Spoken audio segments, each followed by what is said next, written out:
I never thought my greatest fortune would come from buying cat litter. There I was, 72 years old, standing in Peterson's gas and go with Reggie's empty food dish weighing on my mind when I decided to throw $5 at those ridiculous lottery numbers, the same numbers I'd been playing for 15 years, my children's birthdays, the day my husband died, the address of our first apartment. Numbers that meant everything and nothing all at once. 3 days later, I'm watching the evening news and suddenly my face is plastered across every screen in town, holding a check bigger than my kitchen table. $18.6 million. But here's the thing, nobody talks about. Winning the lottery doesn't just change your bank account. It changes who decides to love you. Did my children really think 10 years of silence could be erased by suddenly caring about my health? Before we jump back in, tell us where you're tuning in from. And if this story touches you, make sure you're subscribed because tomorrow I've saved something extra special for you. The morning after the lottery broadcast, I woke up the same woman I'd been for 72 years. Same creaky knees, same coffee-stained robe, same Reggie demanding breakfast like he owned the place. The only difference was the small wooden box sitting on my kitchen counter, the one where I kept my wedding rings. 3 rings told the story of my heart, the modest silver band from 1971. When Tommy and I were so young we thought love could survive on canned soup and optimism. The gold anniversary band he gave me after Edwin was born, when we finally had enough money for something that caught the light. And the plain steel ring I bought myself the day after his funeral, not because I stopped loving him, but because I needed something that wouldn't remind me of what I'd lost every time I reached for the coffee pot. I slipped the steel ring onto my finger and looked out at Fans Hollow stretching beyond my kitchen window. This town had watched me raise 3 children alone, seen me work double shifts at the hospital while volunteering for every bake sale and school fundraiser. They'd witnessed me grow smaller and quieter with each passing year until I became the kind of woman people forgot to invite to things. Nina Boone was already in her garden when I stepped onto my front porch. She lived in the blue house next door, and we developed the comfortable rhythm of women who understood that some friendships didn't require constant conversation. She raised her coffee mug in greeting, dirt already under her fingernails despite the early hour. Morning, Hedda, sleep well. I almost laughed, sleep well. After discovering I was now worth more than the entire annual budget of Fans Hollow. Like a baby, I called back, which was my standard response to everything these days. Nina had the kind of face that made lying impossible. She set down her coffee and walked to the fence that separated our properties. You know, I saw the news last night. My stomach dropped. Of course she had. Nina watched the local news religiously, usually while eating leftover casserole and commenting on the weather forecast like it was a personal affront. Congratulations, she said, and her voice carried none of the syrupy excitement I'd been dreading. Instead, she sounded almost protective. How are you feeling about it? I joined her at the fence, grateful for the physical barrier between us. It made the conversation feel less intimate, though Nina had a way of seeing through walls anyway. Overwhelmed, I admitted. I keep waiting for someone to call and tell me there's been a mistake. No mistake. I saw them verify the numbers twice. Nina studied my face with the intensity she usually reserved for checking her tomatoes for blight. Have you told the kids? The question I'd been avoiding since the moment my face appeared on television. Edwin in Chicago, climbing the educational administration ladder with the determination of a man who'd never forgiven his small-town roots. Mirabelle in Denver, crafting corporate policies with the same precision she'd once used to organize her Bobby collection. And Rafa, somewhere in Oregon or Washington, or maybe California by now, chasing whatever version of himself he thought he'd find next. No, I said. And I'm not planning to. Nina nodded slowly, like this made perfect sense to her. This was why I loved Nina. She never felt compelled to fill silence with advice I hadn't asked for. "They'll find out anyway," she said eventually. "I know. They'll come running." "I know that too." She reached across the fence and squeezed my hand, the way she had the morning after Tommy's funeral when words felt too small for the size of grief. "Just remember, Hedda, you don't owe anybody anything just because you happen to share DNA." I wanted to tell her it wasn't that simple. That when you spend 50 years of your life building your entire identity around being someone's mother, it becomes impossible to separate your worth from their need for you. But Nina had never had children, and some kinds of understanding only come through experience. Instead, I squeezed her hand back and went inside to make breakfast for myself and Reggie. The cat appeared the moment I opened the refrigerator, as if summoned by the sound of possibility. Reggie had been a scrawny kitten when I found him 6 years ago, hiding under my porch after a thunderstorm. Now he was a substantial orange tabby with opinions about everything and the emotional availability of a tax auditor. I gave him his wet food and scrambled eggs for myself, eating standing up at the kitchen counter while looking through the window at Nina's garden. She grew the most beautiful tomatoes in town, probably because she talked to them like they were old friends. I'd always envied her that the way she could nurture something without losing herself in the process. The phone rang at exactly 9:15, and my heart stopped. "Mrs. Vale, this is Kendra Wexley from Channel 7 News. I was wondering if I could schedule a follow-up interview about your lottery win. Our viewers are just fascinated by your story, fascinated by my story, as if 72 years of living had suddenly become interesting the moment I had money attached to my name. I'm not doing interviews," I said. "Oh, but Mrs. Vale, people are so inspired by her." I hung up before she could finish explaining what people thought about my life. The phone rang again immediately. I let it go to the machine, then listened to Kendra Wexley's voice fill my kitchen with enthusiastic promises about heartwarming human interest segments. I unplugged the phone. By 10 o'clock, there were 3 cars parked across the street from my house. Not neighbours, I knew every vehicle in a 6-block radius. These were strangers with cameras and notebooks, waiting for me to do something newsworthy. I closed the curtains and spent the rest of the morning organising my linen closet, a task I'd been putting off for 6 months. There's something therapeutic about folding fitted sheets when your entire world is shifted off its axis. The corners still don't match up properly, but at least you can control the attempt. Around noon, I heard a car door slam in my driveway. Then another, then a third. I knew before I looked through the peephole. Some truths announce themselves in the quality of silence that follows them. Edwin stood on my front porch in his charcoal wool coat, the one that cost more than I used to spend on groceries in 3 months. Behind him, Mirabelle smoothed her perfectly blown-out hair and checked her reflection in her phone screen. And at the bottom of the porch steps, Rafa leaned against the railing with studied casualness, like he'd just happened to be in the neighbourhood. 10 years. 10 years of birthdays and holidays, and ordinary Tuesdays when I wondered if they ever thought about me. 10 years of Christmas cards I wrote, but never sent. Phone calls I started, but never completed. 10 years of learning to be a person instead of just a mother. And now here they were, my 3 beautiful, successful, estranged children, unified in purpose for the first time since their father's funeral. I opened the door.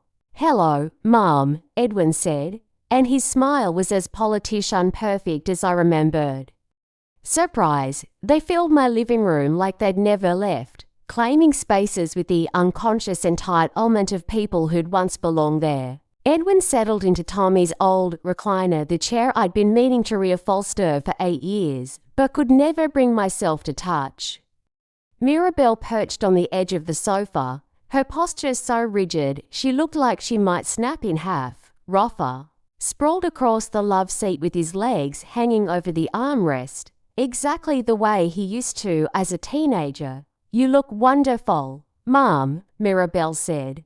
though her eyes were already cataloguing the changes in my appearance. The grey hair I'd stopped colouring 3 years ago, the laugh lines that had deepened without anyone to laugh with. The way my shoulders had rounded in were like I was protecting something fragile in my chest. "So do you," I said, which was true. Mirabelle had always been beautiful in the kind of way that required maintenance: perfect teeth, perfect skin, perfect everything. Success suited her like expensive perfume. Edwin cleared his throat, the way he used to before making important announcements about school projects or summer jobs. "We saw the news," he said. "Congratulations." The words sat in the air between us like a piece of furniture no one knew how to move around. "Thank you." 18.6 million, Roffa said, and whistled low. "Jesus, Mum, who would have thought?" I wanted to ask him who had taught him. It was appropriate to take the Lord's name in vain in his mother's living room. But I'd lost the right to mother him the day he decided I wasn't worth calling anymore. "We came as soon as we could," Edwin continued. "I was in a budget meeting when Susan, you remember Susan? My secretary, she saw the story on the news website and called me right out of the conference room. I flew in from Denver this morning," Mirabelle added. "Cancelled 3 client meetings." They were performing their concern like a well-rehearsed play, each line delivered with just the right amount of breathless urgency. I wondered how much they'd coordinated this visit. Had they called each other, texted, planned their approach like some kind of military operation? "That's nice of you," I said. "Would anyone like coffee?" "I'll make it," Mirabelle said, already standing. "You shouldn't have to wait on us." This was rich, coming from the daughter who hadn't stepped foot in my kitchen since Clinton was president. But I followed her anyway, curious to see how she'd navigate the space where I'd packed countless school lunches and bandaged countless scraped knees. She moved with the efficiency of someone accustomed to making coffee in hotel rooms and office break areas. No familiarity with my particular coffee maker or the way the cabinet door stuck, or the fact that I kept the sugar in the canister marked flour because the original sugar container had broken years ago. "You've redecorated," she said. Though nothing had changed except the photographs. I used to have pictures of them everywhere: school portraits and graduation photos and candid shots from family vacations that felt like a different lifetime. After 5 years of looking at their faces every day while they never looked at mine, I'd packed most of them away. Now the walls held landscapes and still lifes, images that couldn't hurt me with their silence. "A little," I said. "It looks nice." "Very peaceful." Peaceful, the word people used when they meant lonely, but didn't want to say it out loud. Mirabelle found 4 mugs in the cabinet and arranged them on a tray with the kind of precision that suggested she'd been practicing hospitality in boardrooms for years. Everything perfectly spaced, everything intentional. "Mum," she said, and her voice carried the careful tone of someone about to say something important. "We want you to know that money doesn't change anything between us. We're not here because of the lottery." I almost laughed, almost, because the timing was so perfectly coincidental it bordered on insulting. "Then why are you here?" She paused in her coffee preparation, and for a moment she looked like the little girl who used to help me make Christmas cookies, her face serious with concentration. "Because we realized we'd been terrible children. Because we let pride and old arguments keep us from the person who matters most. Because life is short, and we don't want to waste another day." The words were beautiful. They were exactly what I would have wanted to hear 5 years ago, or 3 years ago, or even 6 months ago. But timing, as they say, is everything. "That's lovely, Mirabelle. But you'll forgive me if I'm a little skeptical about the coincidence." Her face flushed, a red blush creeping up her neck the way it used to when she was caught in a lie as a child. "It's not a coincidence. The news story just reminded us of how much time we'd wasted." It was a wake-up call worth $18.6 million. We carried the coffee back to the living room, where Edwin and Rafa had apparently been having some kind of whispered conference. They separated quickly when we entered, like teenagers caught plotting something. I was just telling Rafa about Sophie, Edwin said, accepting his coffee with a smile that didn't quite reach his eyes. My daughter, your granddaughter, she's 15 now. Sophie, I had a 15-year-old granddaughter. I wouldn't recognize if she walked past me on the street.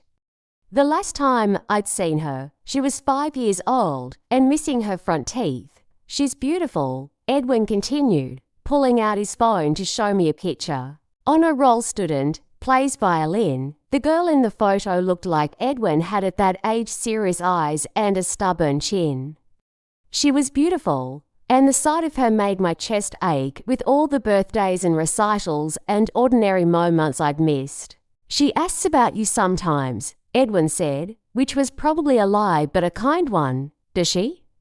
She wants to meet you, her grandmother. Her only grandmother, he added. And I remember that his ex-wife's mother died in a car accident when Sophie was a baby. This was how it would work, I realized. They wouldn't ask directly. They would present their lives like a series of beautiful, complicated problems that only a grandmother's love and a grandmother's money could solve. I'd like that, I said, because some truths are bigger than skepticism. Rafa had been unusually quiet, nursing his coffee and staring out the window at the news van still parked across the street. Finally, he set down his mug and looked at me with eyes that were still the same startling blue they'd been when he was born. I've been sober for 2 years, he said. The words hung in the room like a held breath. Of all the things I'd expected him to say, this wasn't one of them. 2 years, he repeated. Nah, meetings, sponsor, the whole thing. I know I was, he paused, searching for words that could contain the chaos of his 20s and early 30s. I know I was a mess before. I know I hurt you. This was the closest thing to an apology I'd gotten from any of them, and it hurt more than their silence had. Because acknowledging the wound meant admitting it existed, and I'd spent years convincing myself that their absence was my choice as much as theirs. I'm glad you're feeling better, I said. I want to make amends. That's part of the program, making amends to the people you've hurt. I know I can't fix everything, but I want to try. Okay, I've been thinking about moving back to Illinois. Maybe not Fans Hollow, but somewhere close. He gestured vaguely at the room, at me, at something ineffable that might have been home. I miss this, and there it was, the first direct ask. Not for money, but for proximity, for the chance to rebuild something that had been broken for so long I'd forgotten what it looked like whole. Edwin leaned forward in his chair, his executive instincts kicking in.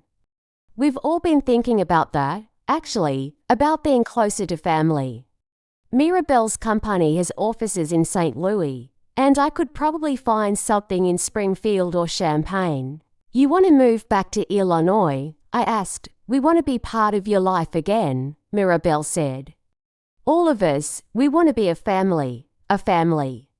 The word that had defined my entire existence for 40 years, that I'd carried like a badge of honor, even when it became a burden too heavy to bear. Now they were offering it back to me like a gift, as if it belonged to them to give. That would be nice, I said, and meant it. Despite everything, the timing, the suspicion, the 10 years of silence, part of me still wanted to believe that love could be resurrected, that families could heal, that money was just a coincidence and not a catalyst. We talked for another hour about safe things. Edwin's work at the high school, Mirabelle's corporate projects, Rafe's new apartment in Portland. They asked about my health, my friends, my plans for the lottery money. I gave vague answers about financial advisors and trust funds, watching their faces carefully for signs of disappointment or calculation. They were still my children, still the babies I'd rocked to sleep, and the toddlers I'd chased around playgrounds, and the teenagers I'd worried about until I made myself sick.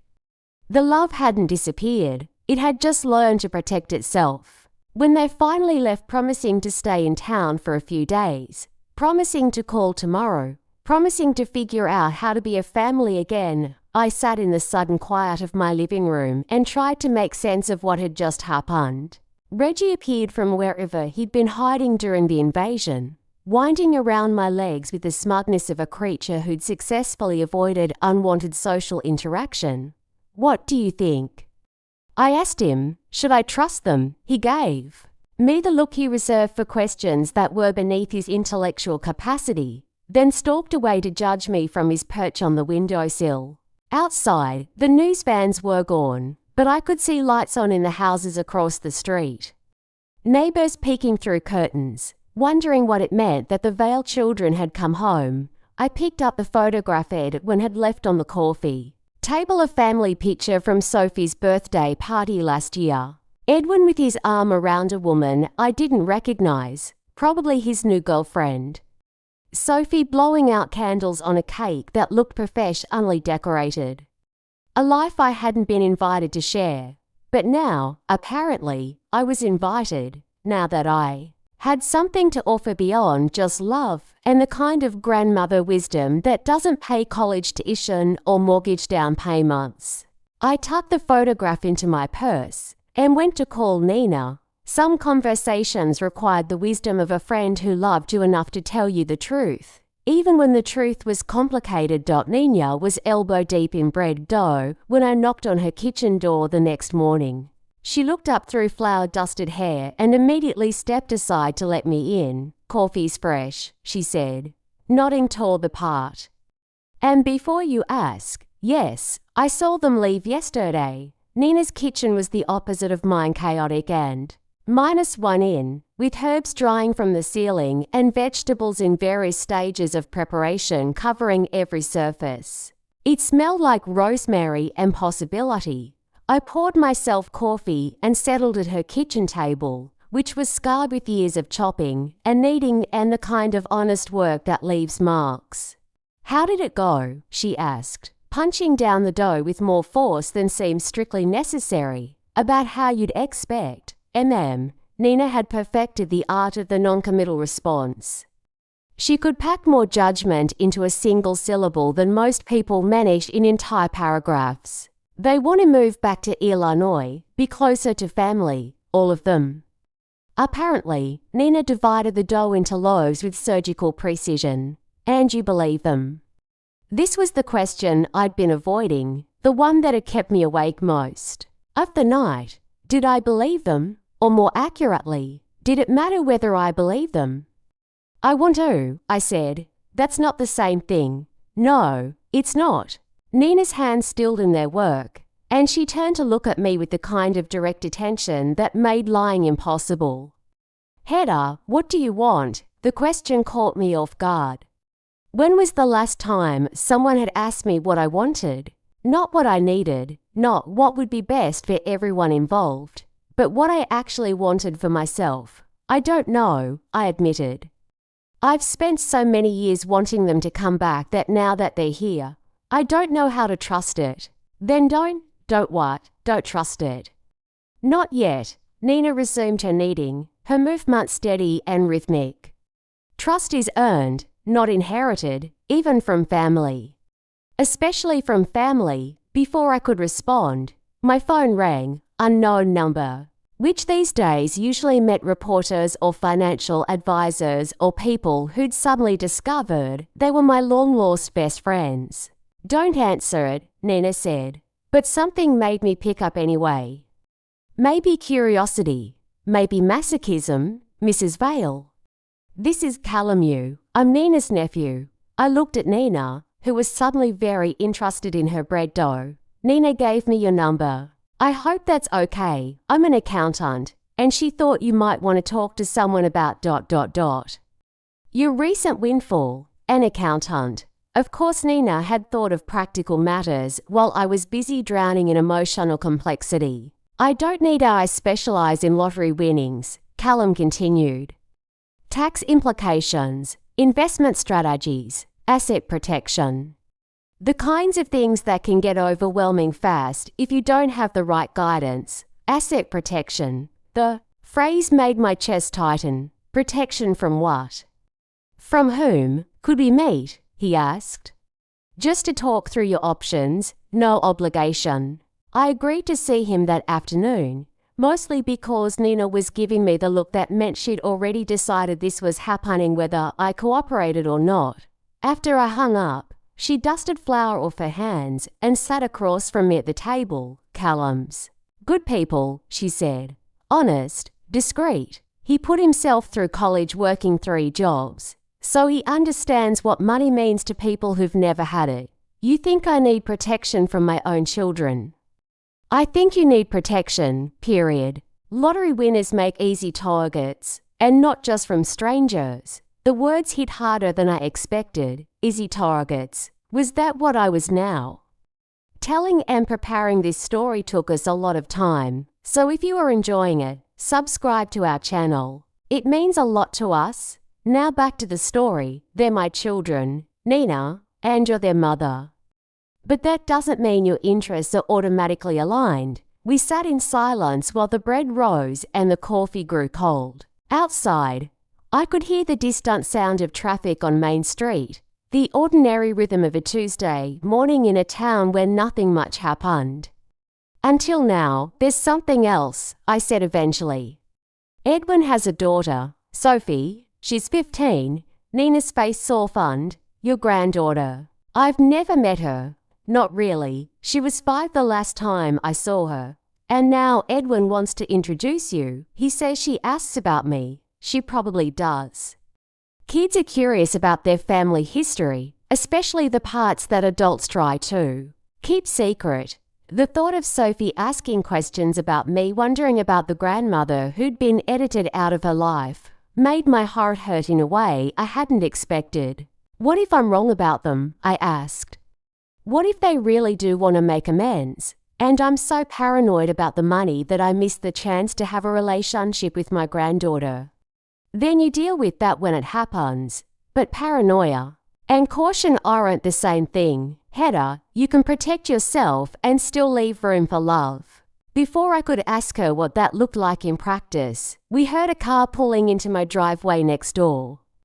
Through the window, I could see Mirabelle getting out of a rental car, her arms full of shopping bags. More gifts, Nina observed. Yesterday, it was flowers and fancy chocolates. You were watching. I was gardening. There's a difference. Mirabelle knocked on my front door, then waited exactly 30 seconds before trying the doorbell. When I didn't answer, she walked around to the backyard, her heels clicking against the concrete patio. She's persistent, Nina said. She always was, even as a child. She never took no for an answer. Is that a good thing or a bad thing? I thought about 5-year-old Mirabelle refusing to go to bed until I read her one more story, then one more, then one more. The same determination that had made her impossible to parent had also made her successful in ways I'd never imagined possible. Both. I said. Mirabelle had given up on finding me and was now arranging her shopping bags on my patio table like she was setting up a small retail operation. I could see the logos even from Nina's window. Expensive stores, the kind of places that charged $50 for a candle. She's buying your love, Nina said bluntly, or trying to show me she's doing well for herself. Same thing, different packaging. My phone buzzed with a text message. From Mirabelle, brought you a few things from Denver. Nothing big, just some treats I thought you'd enjoy. Hope you're having a good morning. Love you, love you. 2 words she hadn't said to me in a decade, now appearing casually at the end of a text message about shopping bags. I should go talk to her, I said. Should you? She's standing in my backyard with presents. It would be rude not to, Nina gave Emmy a look that suggested rudeness might be exactly what the situation called for, but she didn't argue. I'll be here when you get back, she said. And Callum will be here at 2 o'clock. I walked back to my house feeling like I was navigating a minefield where every step could explode into either reconciliation or heartbreak. Mirabelle was sitting at my patio table, scrolling through her phone with the focused intensity of someone who managed other people's problems for a living. "There you are," she said, looking up with a smile that was probably genuine. I was starting to worry. I was having coffee with Nina, the neighbor. "That's nice. It's good that you have friends. As if friendship were a consolation prize for people who didn't have real family. Mirabelle gestured to the shopping bags like a game show hostess revealing prizes. "I picked up a few things I thought you might like. That moisturizer you always used," I remembered the brand, "and some of those herbal teas. And this throw blanket that's so soft. I bought one for myself too." She was right about the moisturizer.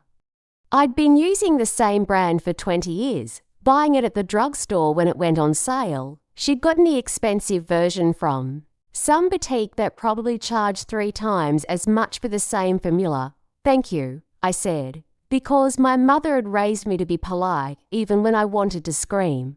"And I brought these." She pulled out a stack of photo albums with the reverence of someone handling religious artifacts. "Pictures of you that I've been meaning to give you for years. From when we were kids, family vacations, holidays. I thought you might want copies." She opened the top album to a picture I hadn't seen in decades, me at maybe 35, laughing at something off camera while baby Rafa pulled at my hair. I looked so young, so unsuspecting of everything that was coming. "I have more at home," Mirabelle said. "Hundreds of them. We could make a whole scrapbook project out of it." "A scrapbook project?" Like we were girlfriends planning a crafting weekend instead of a mother and daughter trying to figure out how to love each other again. "That would be nice," I said, though the thought of sitting through hundreds of photographs from a life that felt like it belonged to someone else made me tired. I was also thinking, Mirabelle continued, her voice taking on the carefully casual tone that meant she was about to say something important, "about your financial situation. I know you probably have people calling you constantly, financial advisors, investment firms, people wanting to help you manage your new wealth." Here it was. The real reason for the visit, dressed up in moisturizer and photo albums. I sewed. I work with high net worth individuals all the time in my job. Estate planning, asset management, tax strategies. I could help you navigate all of that. Make sure you don't get taken advantage of. That's thoughtful of you. I mean it. Mom, there are so many vultures out there, just waiting to prey on people who come into money suddenly. You need someone you can trust, someone who has your best interests at heart, someone like her, she meant. Someone who could take a percentage for keeping the rest safe. "I'll keep that in mind," I said. She studied my face for signs of agreement or resistance, the way she probably studied her corporate clients when they were deciding whether to sign contracts. "We could start small," she said. "Just let me look over any paperwork you've been given, help you understand what you're being offered. No commitment, just family helping family, family helping family," the phrase that had been used to justify everything from unpaid babysitting to co-signing loans that never got repaid. "I appreciate the offer, Mirabelle, I really do. But I'm not ready to make any big decisions right now." Her smile flickered for just a moment before reassembling itself. "Of course, I understand. It's a big adjustment." She stayed for another hour, showing me pictures and talking about her job and asking careful questions about my plans. Everything friendly and concerned and perfectly reasonable. When she finally left, promising to call later, I felt exhausted in the way that comes from performing normalcy when nothing feels normal. I gathered up the shopping bags and carried them inside, setting them on the kitchen counter next to the box that held my wedding rings, expensive moisturizer, and herbal tea, and a throw blanket that probably cost more than I used to spend on groceries in a month, gifts or down payments. Love or manipulation, the same actions, different interpretations, depending on what you chose. To believe about the people you'd once trusted with your whole heart. At 2:00 exactly, a young man knocked on my front door. Asian, maybe 26 or 27, wearing a navy suit that looked like it came from a department store rather than a tailor. He carried a leather briefcase that had seen better days and smiled with the kind of nervous energy that suggested he was as uncertain about this meeting as I was. "Mrs. Vale, I'm Callum." He had a firm handshake and the kind of direct eye contact that made you believe he was actually listening when you talked. We sat at my kitchen table, and he opened his briefcase to reveal neat stacks of documents and a calculator that looked like it could run a small spacecraft. "Before we start," he said, "I want you to know that everything we discuss is confidential. I'm not here to sell you anything or pressure you into any particular course of action. I'm here to make sure you understand your options and help you protect what you've won." "Nina said you specialize in lottery winnings." "I do. I've worked with dozens of lottery winners over the past 5 years, and I've seen what happens when people don't get proper advice from the beginning. It's not pretty." He pulled out a folder and opened it to a chart showing what happened to lottery winners over time.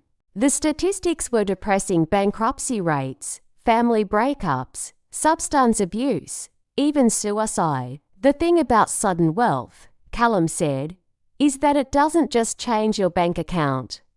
It changes every relationship you have. People you haven't heard from in years suddenly want to reconnect. Family members develop urgent financial needs. Everyone becomes an investment expert with can't-miss opportunities. You think my children are here for the money. I think your children are here for some combination of reasons, and money is probably one of them. That doesn't make them evil, but it does mean you need to be smart about how you handle this." He walked me through the basic taxes, investment options, estate planning, the importance of keeping the principal intact while living off the interest. He explained trusts and annuities and asset protection strategies with the patience of someone who understood that financial literacy wasn't something they taught in nursing school 40 years ago. "The most important thing," he said, "is that you don't rush into anything. Take time to understand your options. Don't let anyone pressure you into quick decisions, even family. Especially family. What would you do if you were in my situation?" Callum leaned back in his chair, considering the question. "I'd set up a trust to protect the principal. I'd create a modest annual allowance for myself, enough to live comfortably, but not extravagantly. And I'd be very careful about mixing family relationships with financial obligations." "Meaning?" "Meaning if you want to help your children financially, do it as gifts with clear boundaries. Don't become their bank or their business partner. Don't let money become the foundation of your renewed relationships." It was good advice, practical and protective. It was also advice that assumed my children's motivations were primarily financial, which felt both realistic and heartbreaking. "Can I ask you something?" I said. "Do you think it's possible for families to reconcile? Really reconcile, not just perform reconciliation?" Callum's expression softened, and for a moment he looked younger than his years. "My parents disowned me when I came out in college. 5 years of silence, then my dad had a heart attack, and suddenly they wanted to talk again. What happened?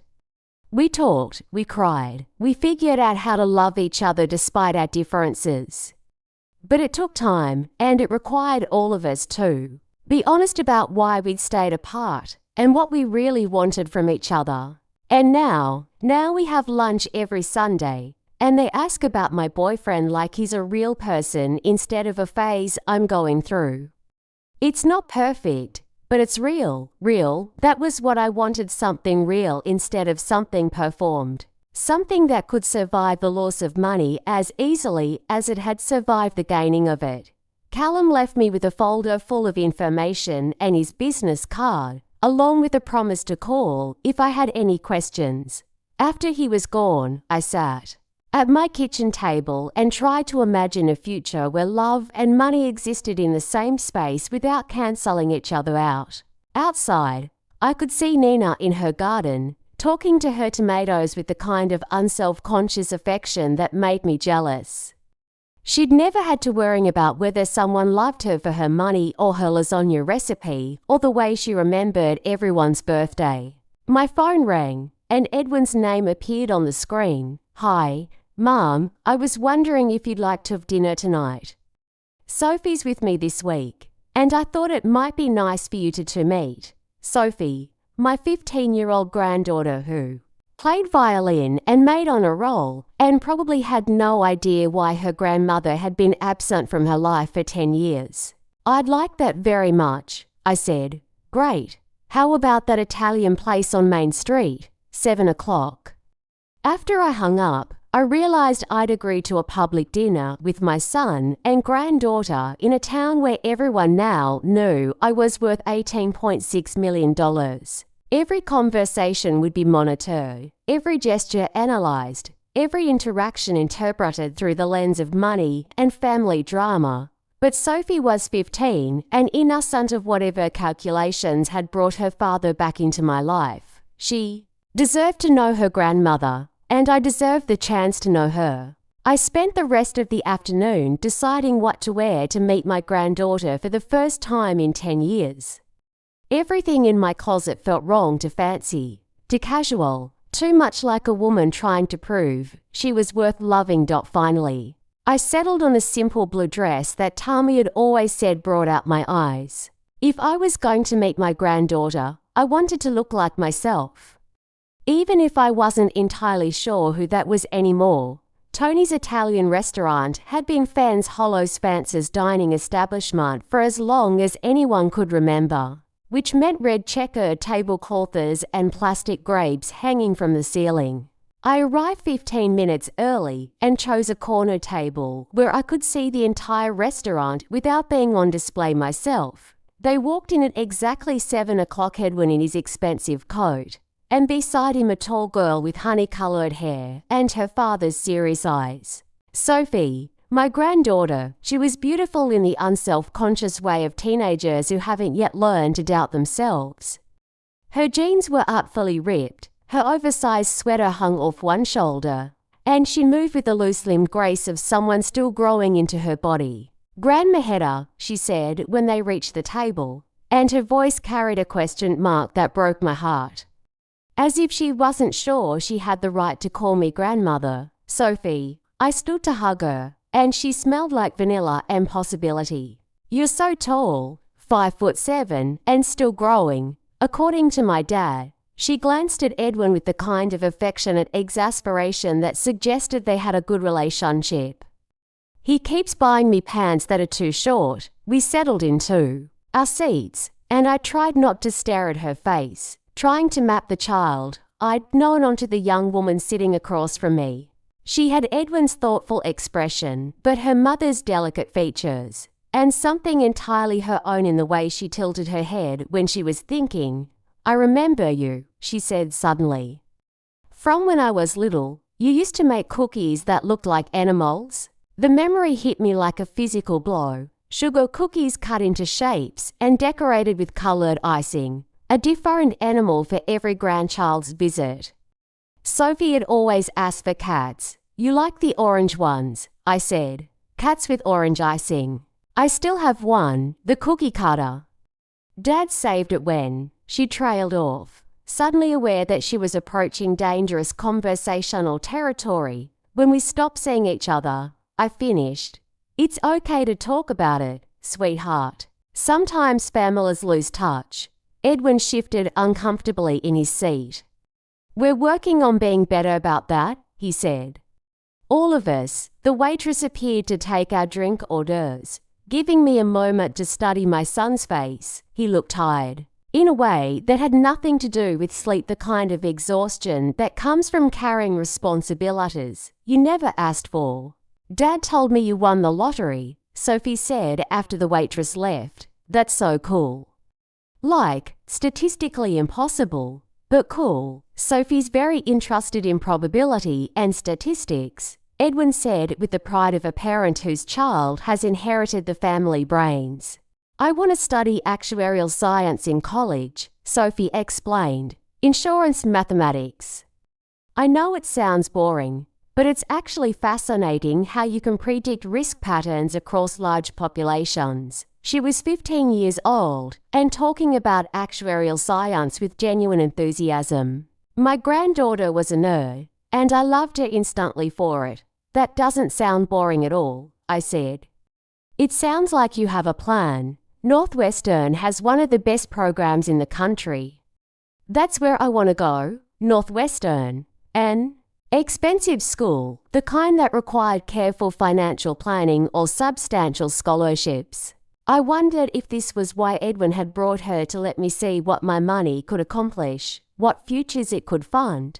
But when I looked at Sophie's face, I saw only genuine excitement about mathematics and possibility, whatever calculation her father might be making. She was in assent of it. We ordered dinner pasta for me, pizza for Sophie, something complicated and overpriced for Edwin. The conversation flowed easier than I'd expected, helped by Sophie's natural curiosity and complete lack of filter.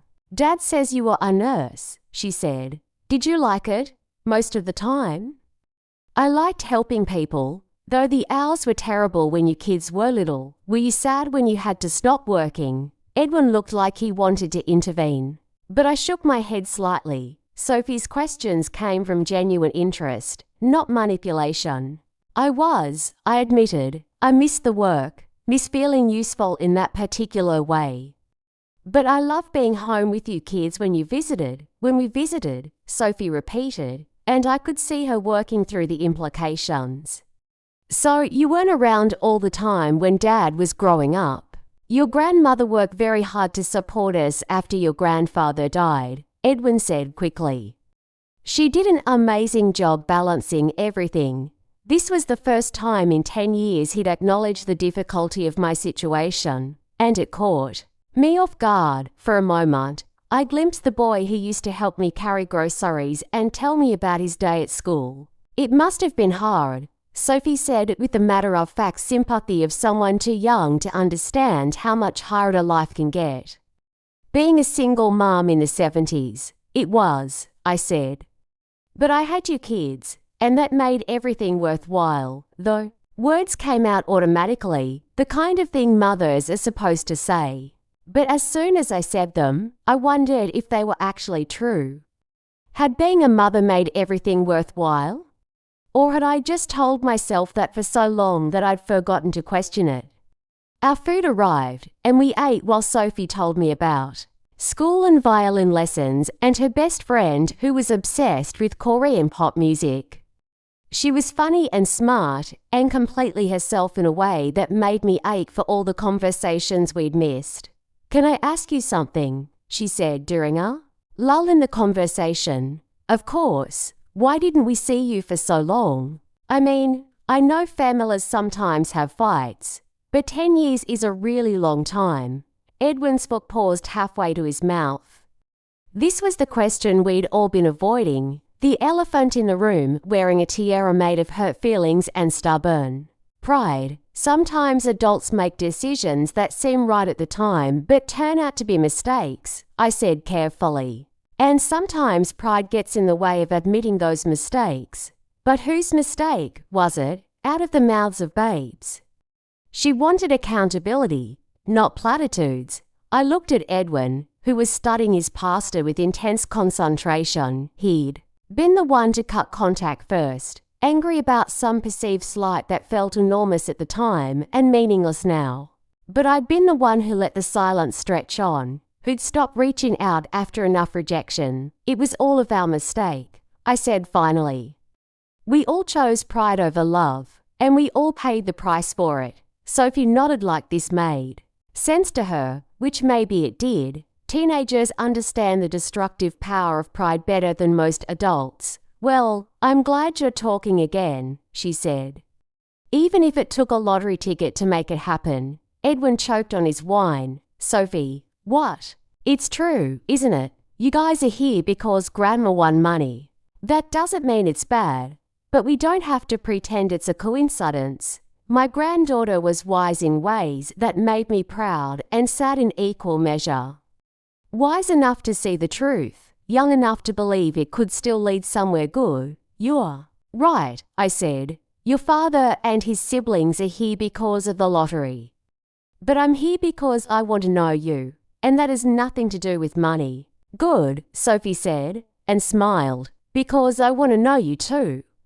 I have, a million questions about what Dad was like when he was my age. I have stories, I promised, embarrassing ones.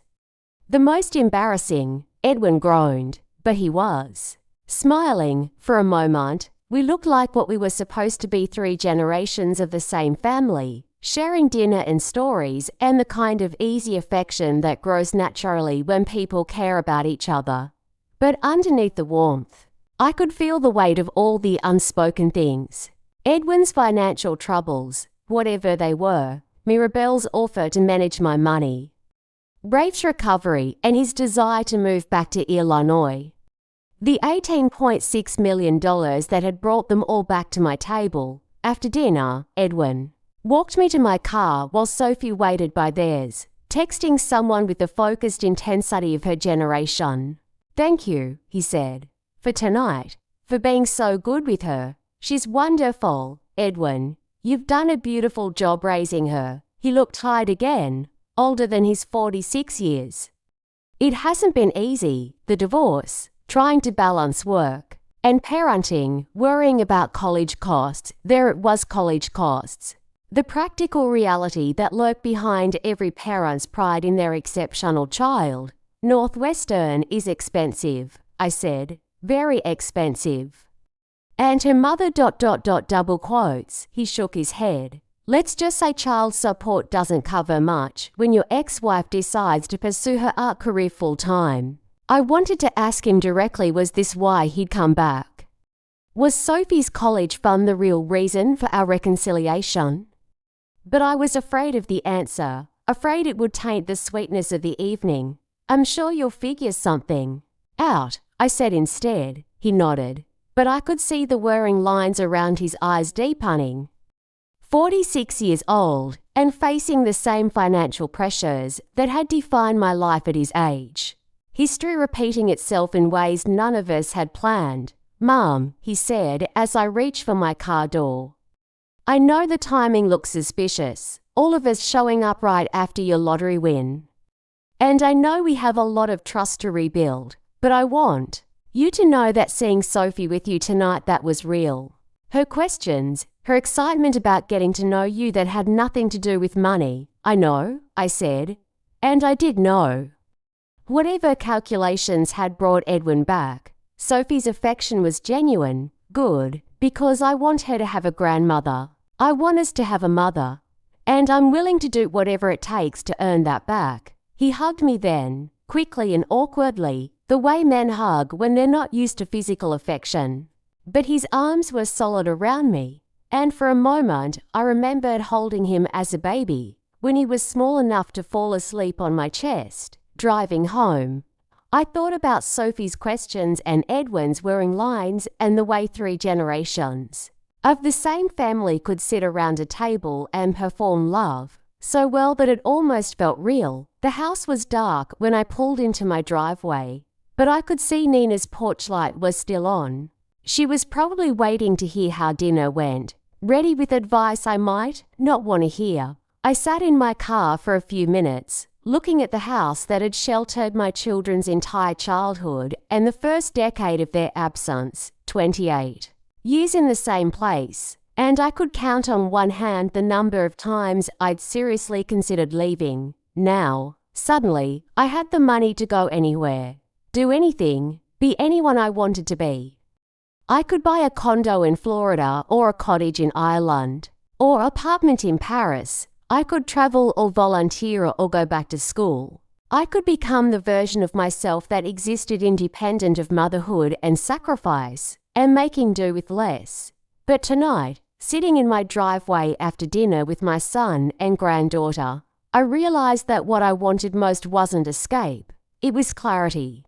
I wanted to know if my children's love was real or performed, if our family could heal, or if money would always be the subtext of every conversation. I wanted to know if it was possible to be both a mother and a person, or if those identities were forever at odds with each other. Inside, Reggie was waiting by his food bowl with the kind of patient disapproval that suggested I was late for his evening routine.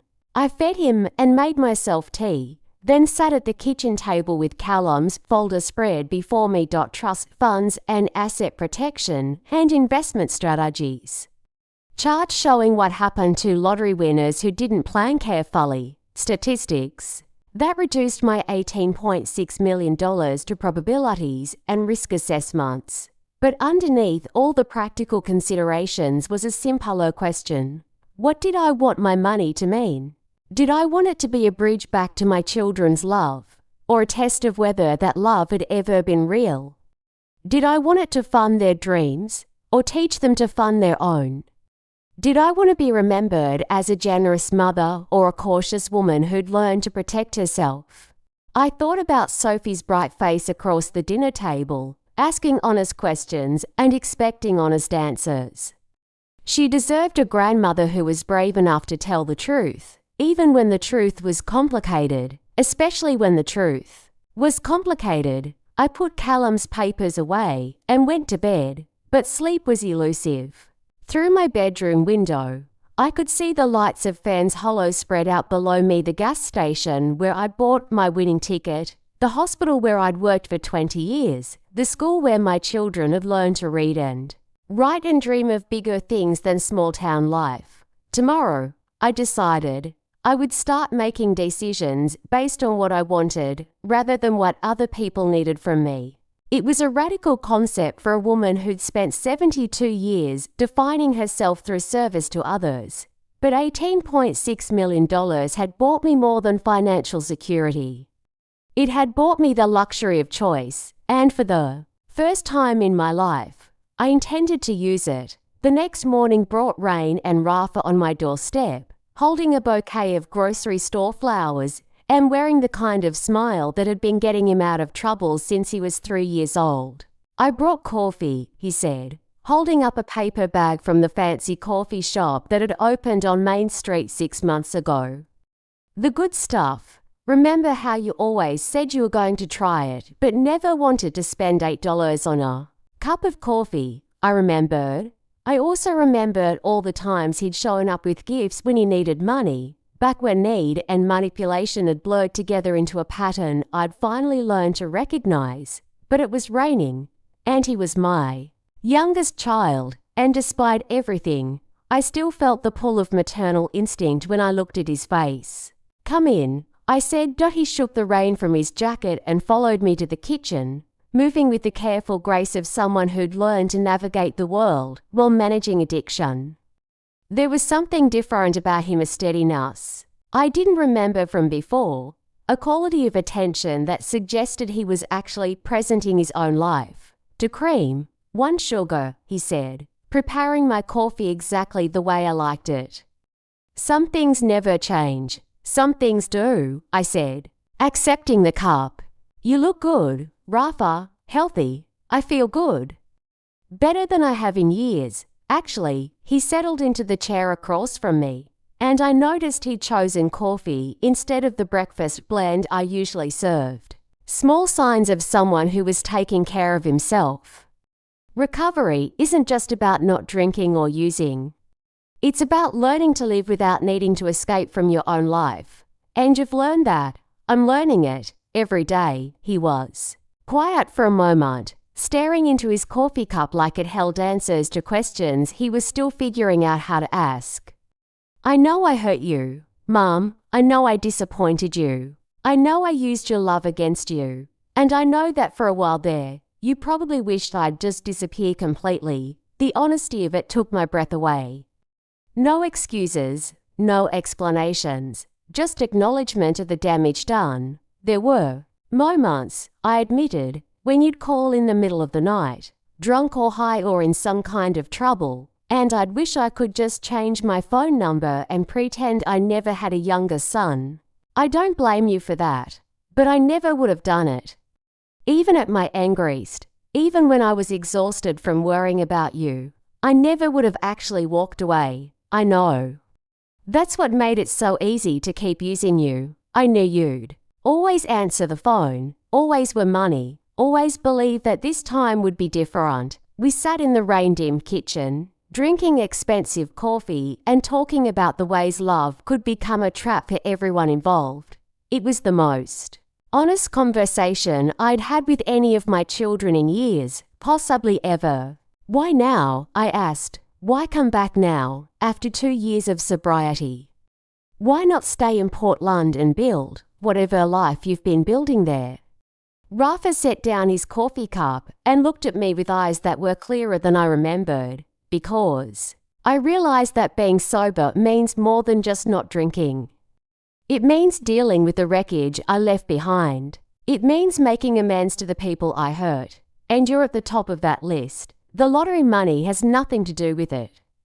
The lottery money gave me the excuse I needed to overcome my own pride and fear. Without it, I probably would have spent another few years working up the courage to call you. It was a more complicated answer than I'd expected, and probably more honest than I deserved. He wasn't denying that money had been a factor, but he also wasn't pretending it was the only factor. What do you want from me, Rafa? Forgiveness. Eventually, not today, not until I've earned it, but someday. And a chance to be your son again, if you'll let me. You've always been my son. No, I've been your burden, your worrying, your biggest disappointment. I want to be the son who calls on your birthday and remembers your favorite flowers and shows up when you need help moving furniture. The picture he painted was so ordinary, so beautifully normal, that it made my chest ache. After years of drama and crisis, and middle of the night, phone calls, he was offering me the radical gift of boring, everyday love. I'd like that, I said. Good, because I brought more than coffee. He reached into his jacket pocket and pulled out a small leather journal, worn soft with use. I've been writing letters to you, part of my recovery program. Letters I never intended to send. Just working through everything I wanted to say if I ever got the chance. He placed the journal on the table between us like an offering. There are 47 letters in there. One for every time I wanted to call you over the past 2 years, but didn't know how to start the conversation. 47 letters. 2 years of words he'd been saving up, thoughts he'd been having about me, while I wondered if he was alive or dead or somewhere in between. You don't have to read them now, he said quickly. Or ever, if you don't want to, but I wanted you to have them. I wanted you to know that even when I wasn't calling, I was thinking about you. I touched the journal's cover, smooth leather that spoke of something chosen carefully rather than grabbed impulsively. What did they say? Different things. Apologies, mostly. Stories about what I'm learning in recovery. Questions about what you've been doing with your life. Memories from when I was a kid that I didn't appreciate at the time. My phone rang before I could respond, saving me from having to decide how to handle this unexpected gift of honesty. Edwin's name on the caller ID. Hi, sweetheart. Mum, we have a problem. His voice was tight with the kind of controlled panic that meant something serious had happened. Sophie's school called. Someone's been asking questions about her, about our family, about you. A reporter, they think. My stomach dropped. What kind of questions? About Sophie's relationship with her grandmother, about whether the family had reconciled, about college plans. The school refused to give out any information, but they thought I should know. Across the table, Rafa was frowning, picking up enough of the conversation to understand that something was wrong. Where's Sophie now? At school, but I'm going to pick her up early. This is exactly what I was worried about. The media attention.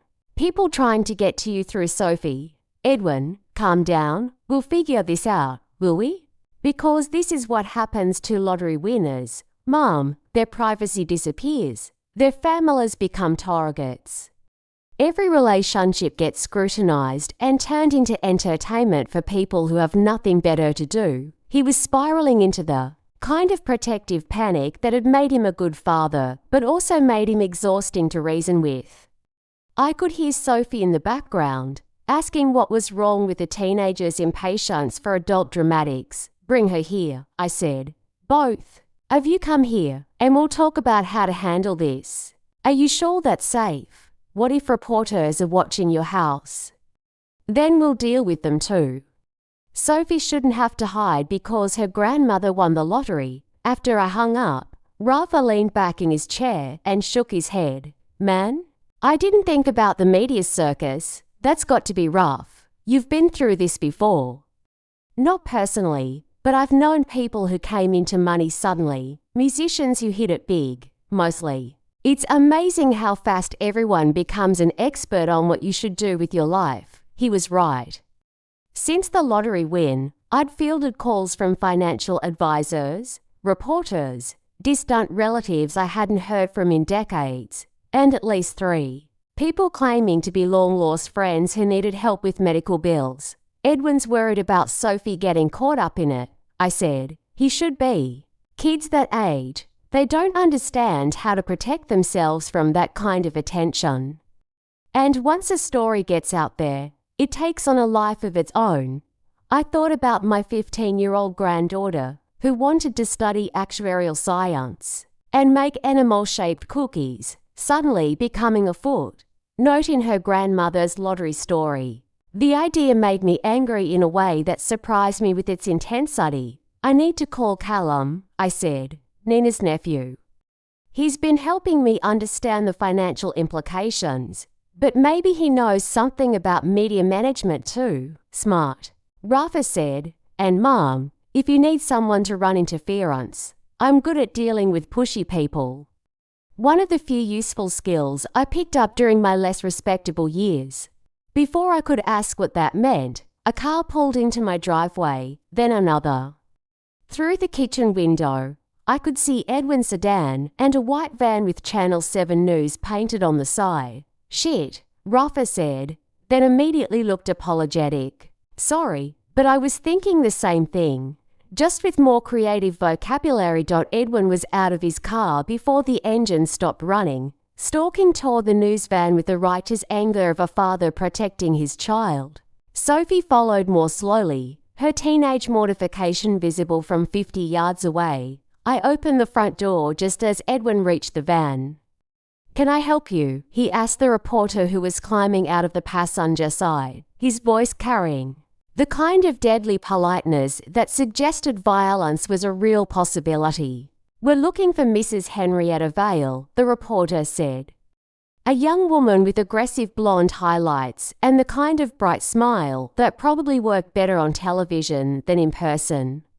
We'd like to ask her a few questions about her family reunion. There's no family reunion, Edwin said. There's a private family visit, and you're not invited. But surely Mrs. Vale would want to share her heartwarming story of how lottery money brought her family back together. Our viewers love these kinds of feel-good. No, I said, stepping onto the porch. Mrs. Vale would not want to share that story, heartwarming or otherwise. The reporter's face lit up like she discovered buried treasure. Mrs. Vale, congratulations on your incredible win. Can you tell us how it feels to be reunited with your children after such a long separation? It feels private, I said. Now please leave my property. But surely you understand the public's interest in your story. The idea that money can heal family wounds, bring people back together, the only thing money brings together, I interrupted, is people who want money. Now leave. Behind me, I could hear Rafa suppressing laughter. Edwin looked like he was ready to physically remove the news crew from my yard. Sophie stood next to her father, filming the whole encounter on her phone, with the amused detachment of someone who'd grown up with social media drama. We're on a public street, the reporter said, her smile faltering slightly. We have every right to. You're in my driveway, I corrected. Which makes this private property. You have 30 seconds to get back to that public street before I call the police. The reporter opened her mouth to argue, then apparently thought better of it. Maybe something in my voice reminded her that I'd spent 40 years dealing with difficult people in emergency situations, and pushy journalists were barely a blip on that scale. The news van backed out of my driveway and parked across the street, close enough to keep watching but far enough away to avoid trespassing charges. Edwin ushered Sophie into the house, while Rafa waited on the porch like a bouncer at a club.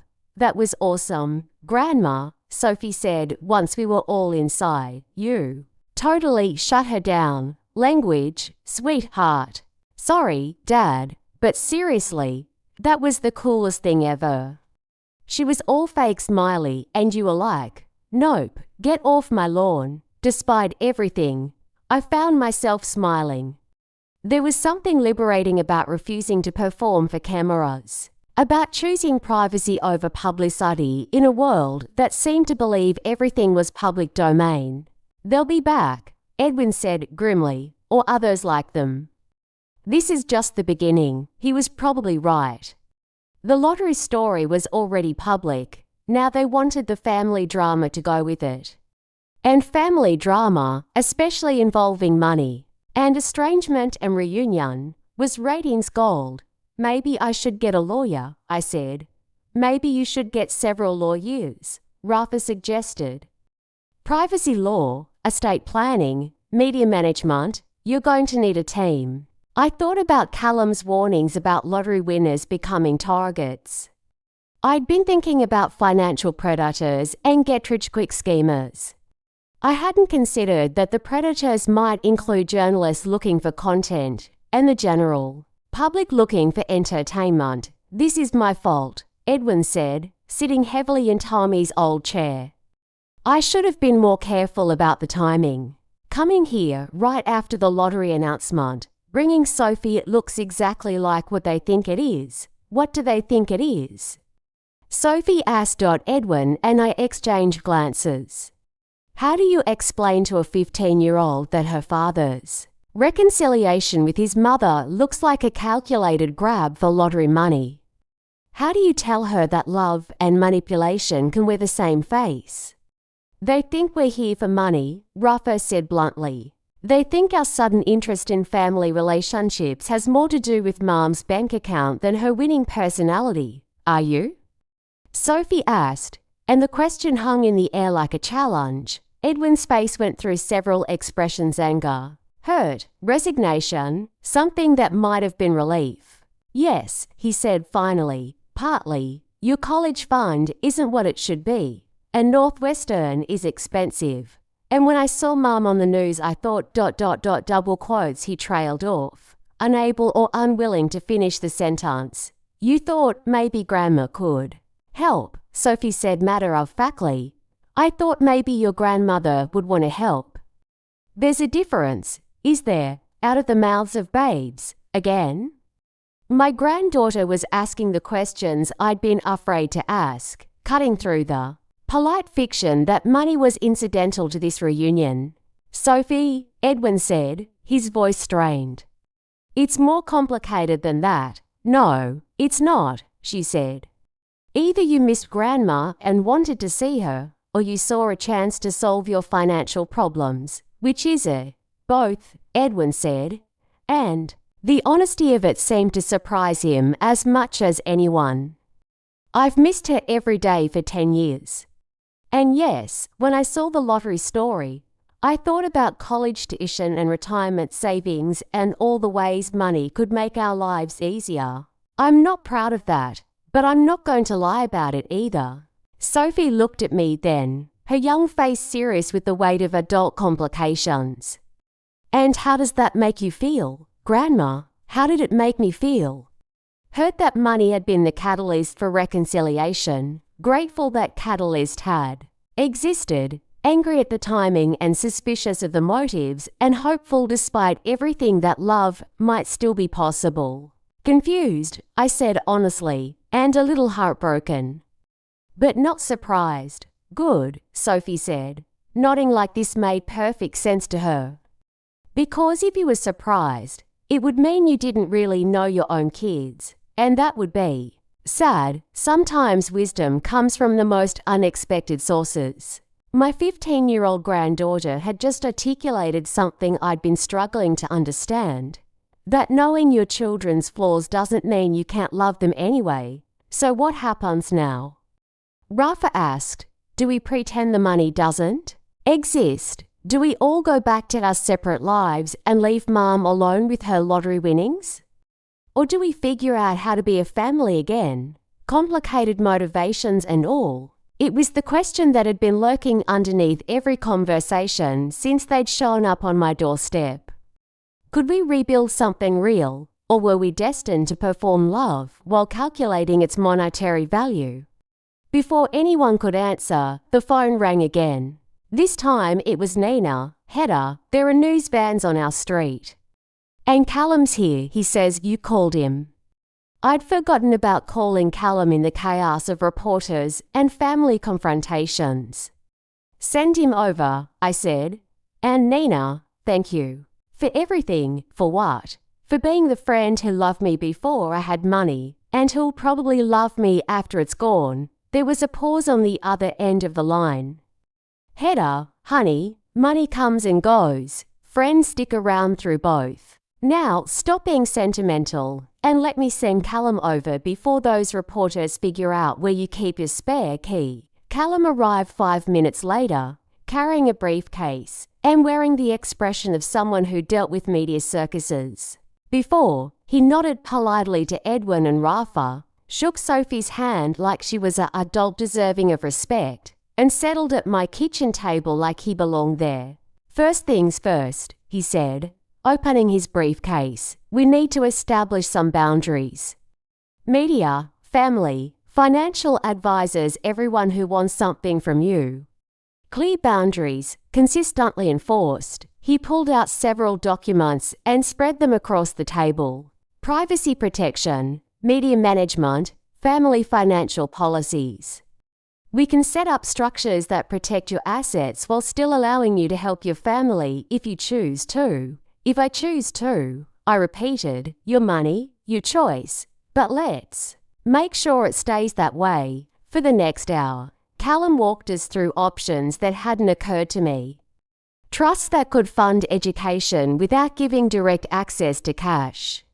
Charitable foundations that could honour family values while maintaining distance from family drama. Investment strategies that could generate income for gifts while protecting the principal. The key, he said, is separating emotional decisions from financial ones. You can love your family and help your family without making your family financially dependent on you. Edwin listened with the focused attention of someone trying to understand a game where the rules had suddenly changed.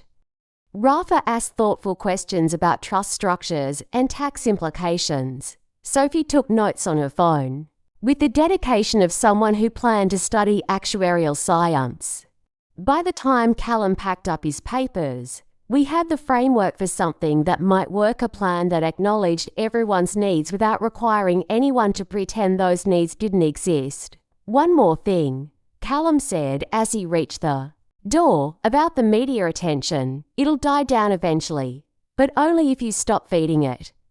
No interviews, no public appearances, no comments. The story only stays interesting as long as there's new information to report. After he left, the four of us sat in my living room and looked at each other like survivors of some kind of natural disaster. Outside, I could see the news van still parked across the street, waiting for something newsworthy to happen. So, Sophie said eventually, are we going to be a family again, or what? It was such a teenager question, direct, impatient, cutting through all the adult equivocation to get to the heart of the matter. I'd like to try, I said. But we're going to have to learn how to do it differently than before, more honestly, with clear boundaries about money and expectations and what we owe each other. I can live with that, Edwin said. Me too, Rafa agreed. Cool, Sophie said. Can we start with dinner? Because all this family drama is making me hungry. And I want to hear embarrassing stories about Dad when he was my age. And just like that, we were a family again, complicated and cautious and carrying more baggage than any relationship should have to bear. But willing to try anyway. It wasn't the reunion any of us had imagined, but it was real in a way that felt more valuable than any performance of perfect reconciliation could have been. Outside, the news van waited for a story that would never come, at least not the way they wanted it. Because the real story, the one about learning to love people despite their flaws, about the difference between being useful and being loved, about the courage it takes to rebuild something broken, that story was too complicated for television. But it was the only story worth telling, and for the first time in 10 years, we were ready to tell it to each other. The next 3 weeks fell into a rhythm I hadn't expected. Edwin and Sophie extended their visit, moving into the fans' hollow inn when it became clear that this reconciliation would take more than a weekend. Rafa found a month-to-month rental apartment above the bakery on Main Street. Mirabelle flew back to Denver but called every other day with updates on her efforts to research relocation opportunities in the area. I'd established what Callum called office hours, specific times when I was available for family visits, and other times when I insisted on solitude. It felt artificial at first, like scheduling love, but it turned out to be exactly what we all needed. Structure to contain the intensity, boundaries to prevent exhaustion. On Tuesday mornings, Sophie came over to bake cookies and ask questions about her father's childhood that made Edwin wince with embarrassment. On Thursday evenings, Rafa and I had dinner and worked through his 47 letters one at a time. Saturday afternoons were reserved for Edwin, usually involving him helping with household projects while we navigated the careful terrain of adult parent-child relationships. The media attention had faded, as Callum predicted. After 2 weeks of me refusing to comment and my family declining all interview requests, the reporters moved on to fresher stories. The news vans disappeared, replaced by the occasional curious neighbour who found reasons to walk past my house, more often than necessary. This morning was Thursday, which meant Rafa would arrive at 6 o'clock with takeout from whatever restaurant had caught his attention that day. We'd eat and talk and read one of his letters, a process that was both healing and exhausting in ways I hadn't anticipated. I was setting the table when Nina knocked on the kitchen door, carrying a casserole dish, and wearing the expression that meant she had something important to say. "To a casserole," she announced, setting the dish on my counter. "And news, good news or bad news, depends on your perspective. I just got off the phone with my sister in Springfield. She says there's been some talk about your situation in certain circles." Nina's sister worked for the state government and had the kind of connections that made her an excellent source of information you weren't supposed to have. "What kind of talk?" "The kind that involves lawyers and distant relatives and people who think lottery winnings should be shared more broadly than you might prefer." My stomach dropped. "Meaning what, exactly?" "Meaning someone's been asking questions about your family tree, looking for relatives who might have claims on your estate, especially if something happened to you." I sat down heavily at the kitchen table. "Someone's trying to challenge my right to the money." "Not challenge, exactly. More like positioning themselves for inheritance opportunities. Making sure they're first in line if you decide to be generous, or if you happen to die without a will." "I have a will, do you? When was the last time you updated it?" I thought about the manila folder in my bedroom closet that contained what passed for my estate planning.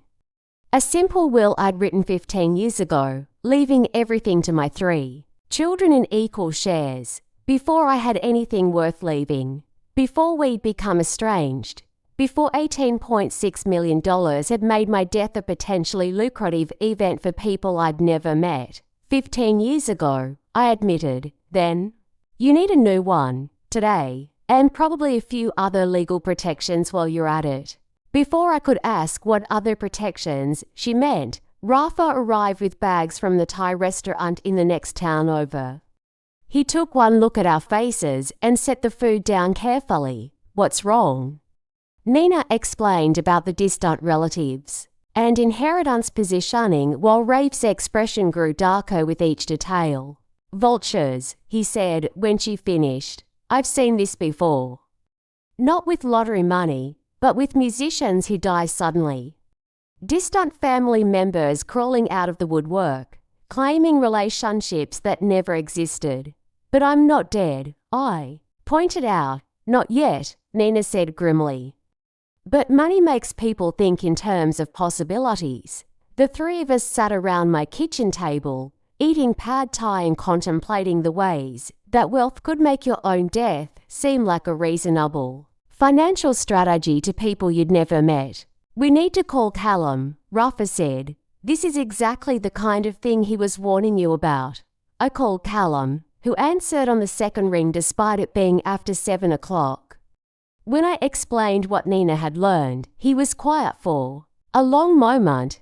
"How distant are these relatives?" he asked finally. "I don't know."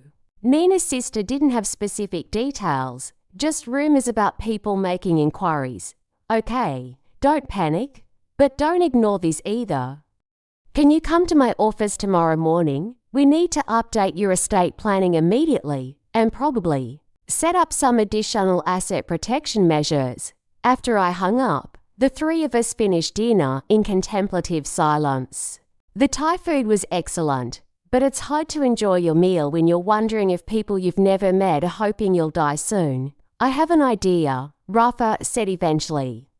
"It's probably crazy, but hear me out. I'm listening. What if you gave most of it away?" Nina and I stared at him. "Come again." "Not to family, not to distant relatives who might contest your will, to charity, to the community. Set up a foundation, fund scholarships, improve the hospital, whatever causes matter to you. Make it public, make it official, make it impossible for anyone to argue about." The idea was so unexpected that it took me a moment to process it. Give away my lottery winnings. The money that had brought my children back, that had opened up possibilities I'd never imagined. "That's actually not crazy," Nina said slowly. "It's smart. Can't fight over money that's already been given away." And, Rafa continued, "It would make a statement about what kind of person you are. Not someone who hoards wealth or uses it to control people, but someone who understands that money is a tool for making the world better." I thought about Fans Hollow and all the ways it had supported me over the years, the hospital where I'd worked, the school my children had attended, the community that had watched me struggle and succeed and raise 3 kids alone without ever making me feel judged for my circumstances. "How much would I keep?" I asked. "Enough to live comfortably for the rest of your life. Enough to help your family in reasonable ways, but not enough to make you a target for every scammer and distant relative and gold digger in the tri-state area." It was a radical idea, and also a practical one. Turn my lottery windfall into a legacy that couldn't be stolen or contested or used against me. "I need to think about this," I said. "Of course," Rafa said. "But Mum, whatever you decide, I want you to know that I think you're amazing for even considering it. Most people would just build a bigger fence and hire more lawyers." After Nina and Rafa left, I sat in my quiet house and tried to imagine what it would feel like to give away most of my lottery winnings. The idea should have terrified me, but instead it felt oddly liberating. For 3 weeks, I'd been learning that having money was complicated in ways I'd never anticipated. Every conversation with my children carried the subtext of financial calculation.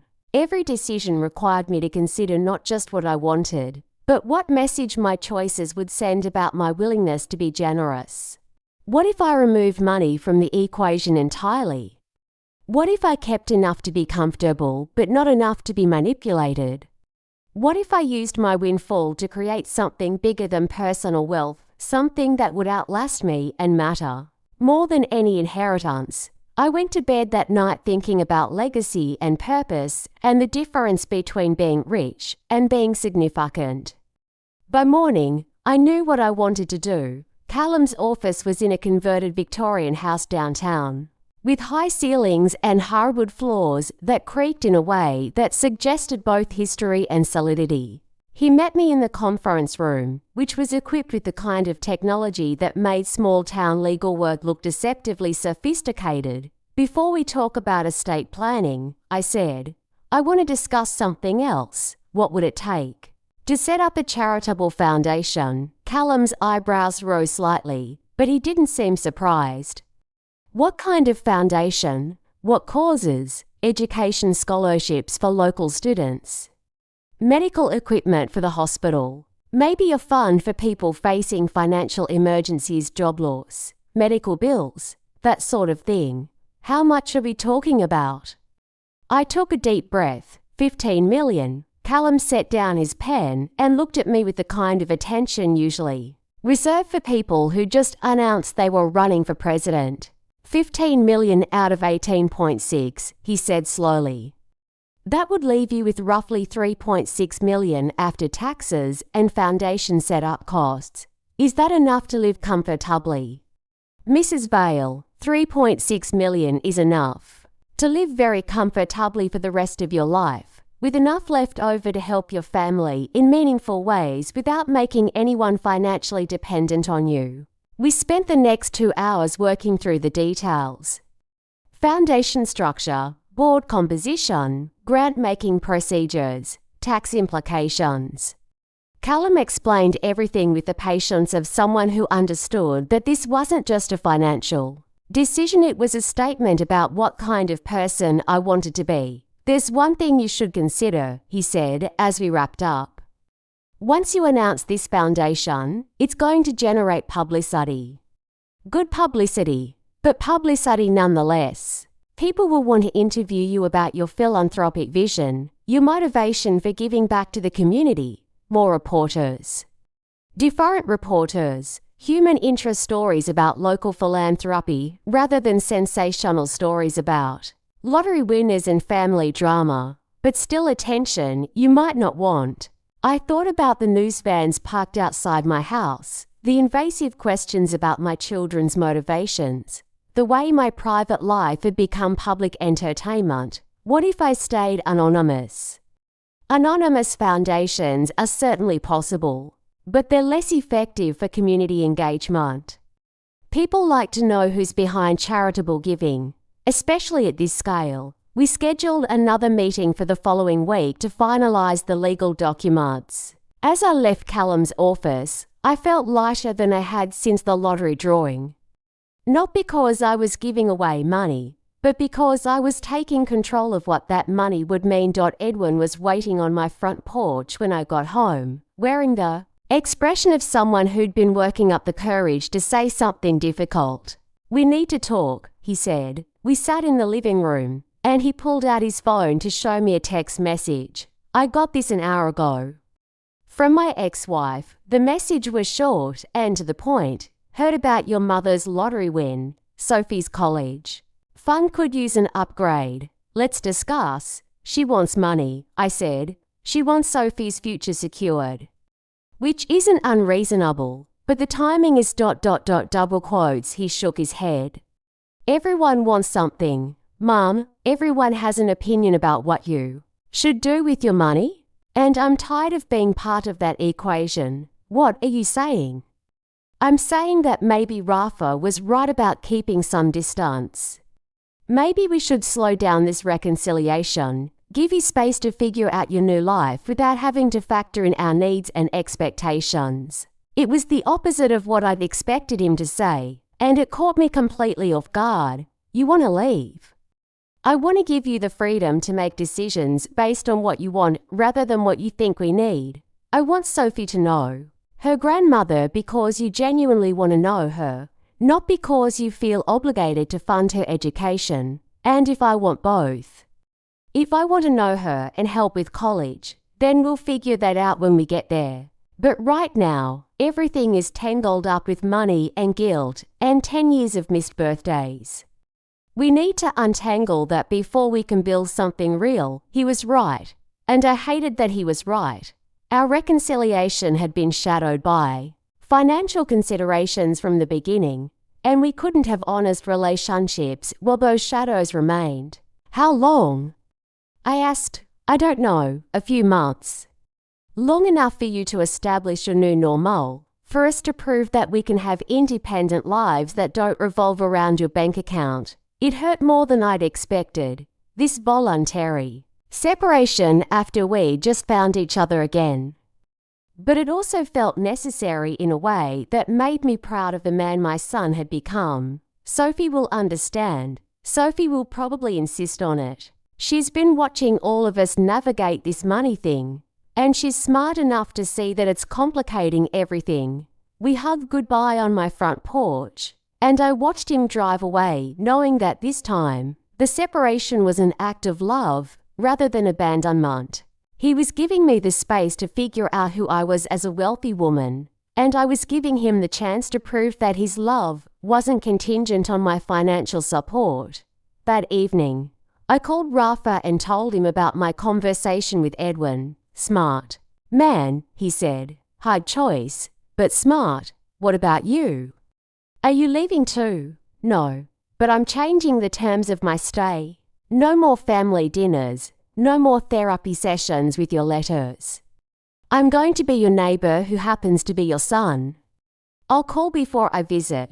I'll pay for my own meals, and I'll build my own life here that doesn't depend on yours. And Mirabelle will figure it out. She always does. After I hung up, I sat in my quiet house and realised that for the first time in 3 weeks, I felt like myself again.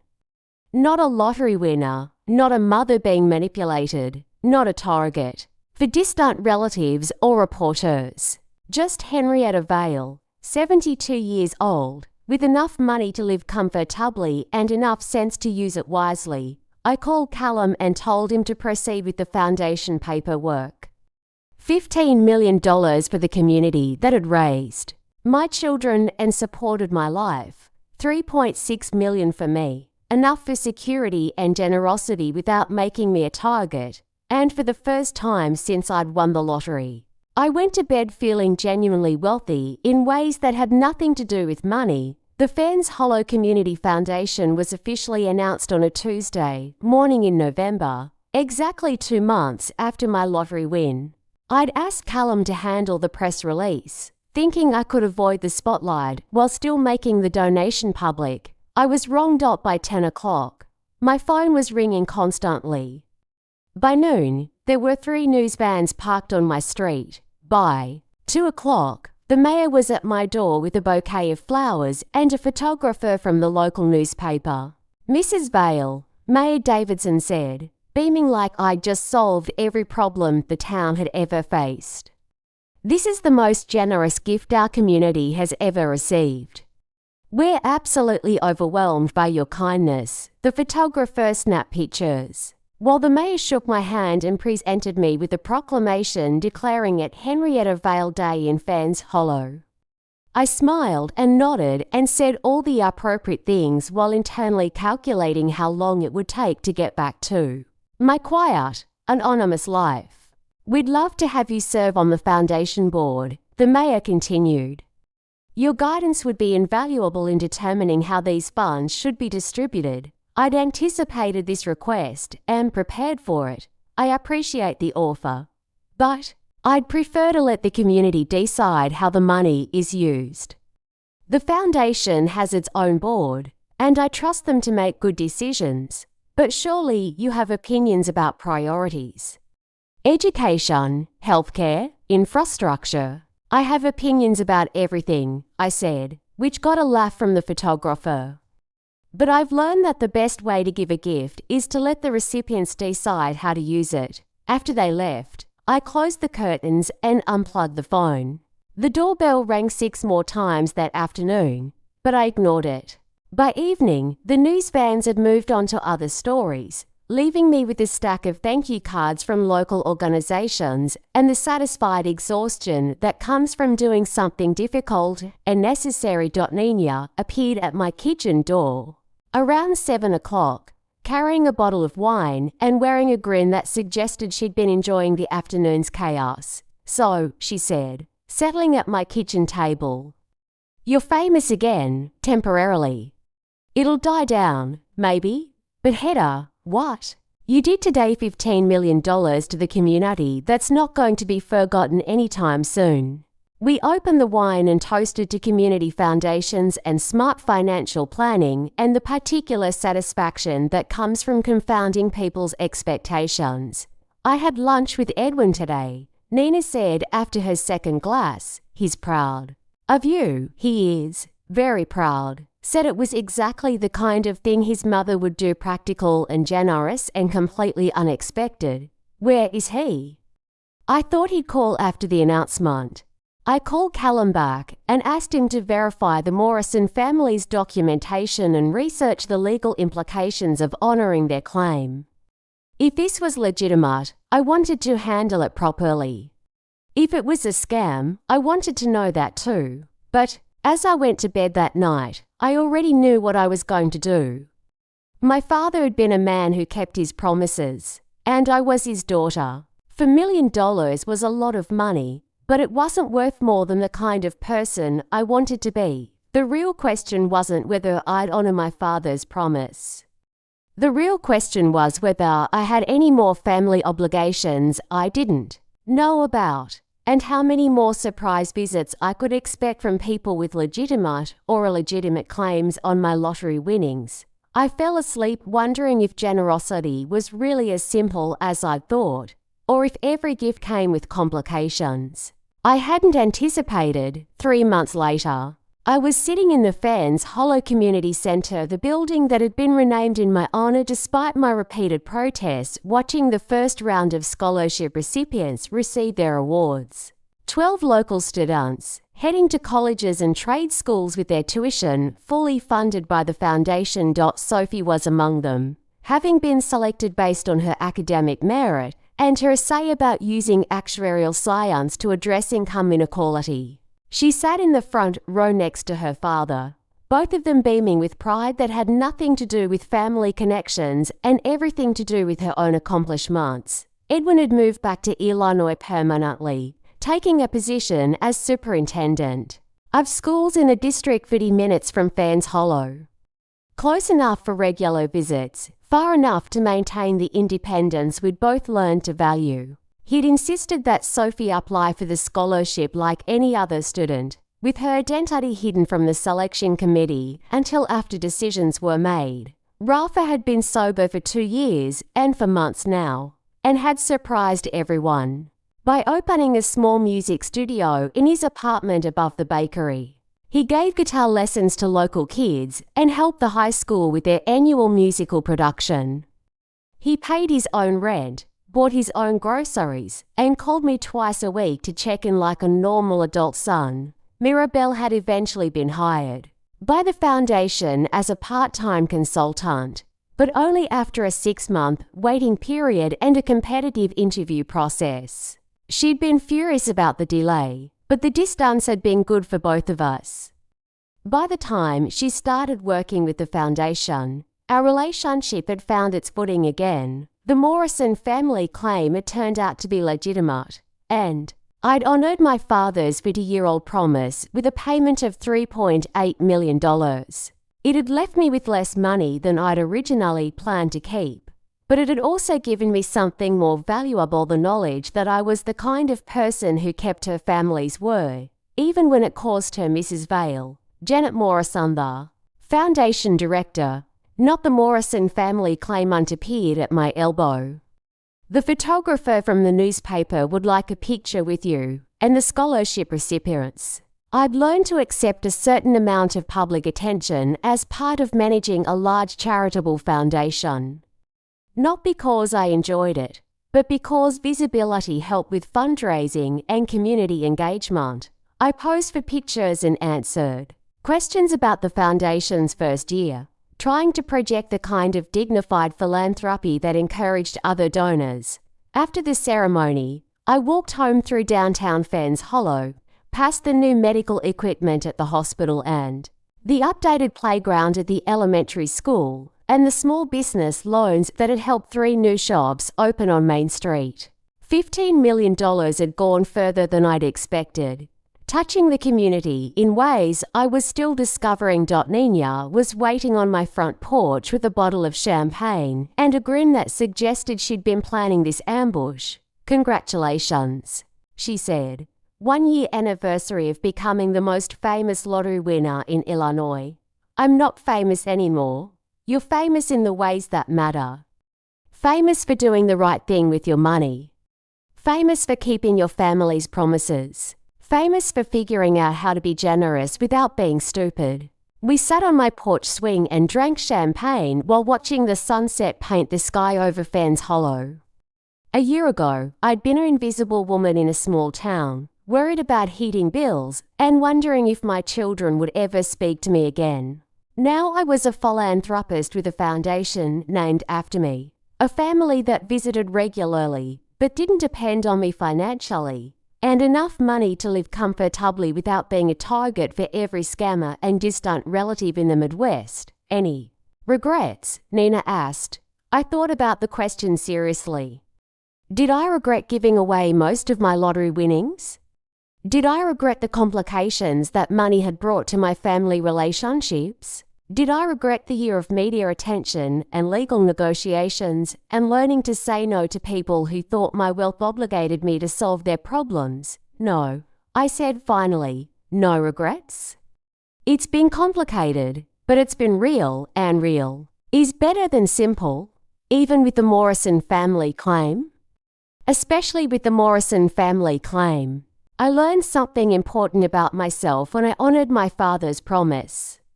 I learned that I'm the kind of person who keeps her word, even when it's expensive. "And your children?" I smiled, thinking about Sophie's scholarship acceptance and Edwin's new job and Rafe's guitar students and Mirabelle's grudging respect for foundation procedures that treated her like any other consultant. My children are adults who love me for reasons that have nothing to do with my bank account. It took a lottery win to prove that. But now I know it's true. Nina refilled our champagne glasses and raised hers in a toast to Henrietta Vale, who figured out how to be rich without losing herself, to friendship, I countered, which is worth more than money and lasts longer than lottery tickets. We drank to friendship and watched the stars appear over a town that had become a better place because $18.6 million had found its way to the right person at the right time. Later that evening, after Nina had gone home and I'd cleaned up the champagne glasses, I sat at my kitchen table with a small wooden box that held my wedding rings.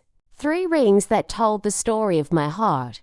And a 4th item I'd added recently, the torn lottery ticket stub that had changed everything.